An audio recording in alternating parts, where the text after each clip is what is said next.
Bir neçə gün öncə məhz bu klinikaya qusma diaqnozu ilə yeni doğulmuş körpə gətirilib. Valideynlərə heç bir xəbərdarlıq olunmadan əlavə xərclər yazılıb. Sonradan isə başqa həkim tərəfindən aparılan müayinə nəticəsində məlum olub ki, əslində o körpənin heç küvezdə saxlanılmağa da ehtiyacı yox imiş. Hazırda valideyn yanımızdadır və hadisənin təfərrüatları barədə məlumatı bizlə bölüşəcək. Qusma problemi ilə gəlmişdi. Övladımı müayinə aparıldıqdan sonra dedilər ki, uşaq qalmalıdır burada və problemlər çözülməlidir. Uşağı küvesə yatsıdırdılar. Uşaq 6 gün burada qaldı. Ayın 15-i biz bu xəstəxanadan öz istəyimizlə çıxartdıq. Çünki uşaqda heç bir dəyişiklik görmədik. Uşağa birinci diaqnoz qoyuldu ki, qida borusunda problem var. Artıq əməliyyat kimi diaqnoz qoyulmuşdu və sonradan dəyişiklik oldu ki, qanda infeksiyası var. Deməli, burada gündəlik həkim təqibləri qeyd olunur. Bizə amma heç bir bu haqda məlumat verilməyib. Bir də ki, deyirlər ki, qaziliyə görə sizə endirim olunub. Atam mənim Qarabağ qazisidir, birinci Qarabağ müharibəsi iştirakçısıdır və qazisidir. Mən özüm də 44 günlük müharibə iştirakçısıyam, veteran. Burada bizə mətbuat xidmətindən məlumat verilir ki, yəni onların qaziliyini, veteranlığına görə endirim olunub, amma burada gördüyünüz kimi heç bir endirim, xüsusi endirim yazılmayıb. Dolayısıyla 15-dən sonra gələndə 16-17-si gəlmişdi, səhv etmirəmsə, haqqımızı tələb edəndə bizdən o ödənişləri sildilər, həkim təqiblərini sildilər, bir də 100 manat fototerapiyanı sildilər.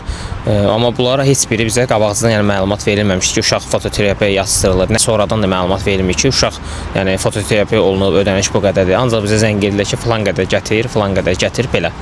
Bizə burada ərizə yazdırmaq istədilər ki, biz öz istəyimizlə, amma biz elə yazmadıq. Yəni biz nə olubsa onu yazdıq. Yəni tibb bazılarından şikayət, yəni həkimlərə olan necə deyək, uşaqlara səhv qoyulan diaqnoz, yəni bizim stresə düşməyimiz, yəni hamısı orada qeyd olunub. Ərizədə yəni yoxlasınız, özünüz də görə bilərsiniz. Biz buradan çıxartdıq ayın 15-i, apardıq başqa bir özəl klinikaya. Orada uşağa diaqnoz sırası, yəni həmin dəqiqə qan infeksiyası qoyuldu, qanda olan infeksiya. Buradan gedəndə uşağın SRP deyirlər, uşağın qanda çıxan infeksiyası ilə bağlı.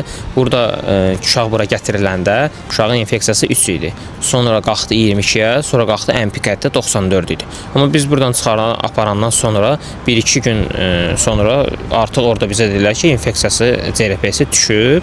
İndi hal-hazırda 1-dir uşağın CRP-si. Yəni burada düzgün müalicə aparılmadığına görə uşağın infeksiyası qalxıb, baş həkimin otağına gəlib, baş həkim deyir ki, mənim işim var, çıxır gedir ki, necə deyərlər, gedin yazılı şəkildə mənə müraciət eləyin, mən də yazılı şəkildə cavabımı göndərərəm, belə.